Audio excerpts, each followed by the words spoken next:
ফিলিস্তিনের গাজা উপত্যকায় রক্তক্ষয়ী সংঘাত থামাতে নতুন উদ্যোগ নিয়েছেন মার্কিন প্রেসিডেন্ট ডোনাল্ড ট্রাম্প। নিউ ইয়র্কে আরব ও মুসলিম নেতাদের সঙ্গে বৈঠকে তিনি ২১ দফা সম্বলিত একটি পরিকল্পনা উপস্থাপন করেছেন। নথি অনুযায়ী প্রথম ধাপেই গাজায় পূর্ণ যুদ্ধবিরতি কার্যকর হবে, মুক্তি পাবে সব জিম্মি, একই সাথে মুক্তি দেওয়া হবে হাজারো ফিলিস্তিন বন্দীকে। এছাড়া পরিকল্পনায় জাতিসংঘ ও আন্তর্জাতিক সংস্থার তত্ত্বাবধানে মানবিক সহায়তা প্রবেশের নিশ্চয়তা দেওয়া হয়, সাথে জুড়ে দেওয়া হয় একটি শর্ত: গাজা হিউম্যানিটেরিয়ান ফাউন্ডেশন বন্ধ করে দিতে হবে।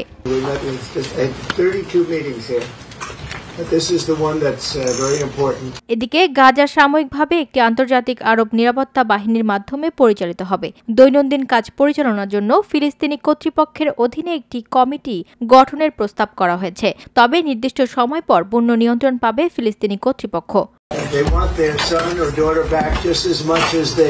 পরিকল্পনায় আরও রয়েছে গাজা জুড়ে নিরাপদ মানবিক করিডর তৈরি এবং ৫ বছরের মধ্যে পুনর্গঠন সম্পন্নের প্রতিশ্রুতি। এ কাজ পরিচালনা করবে আন্তর্জাতিক ও আরব কনসোর্টিয়াম। যুক্তরাষ্ট্র আরও আশ্বাস দিয়েছে ইসরায়েল পশ্চিম তীর দখল করবে না এবং উভয় পক্ষকে আলোচনায় ফিরতে হবে।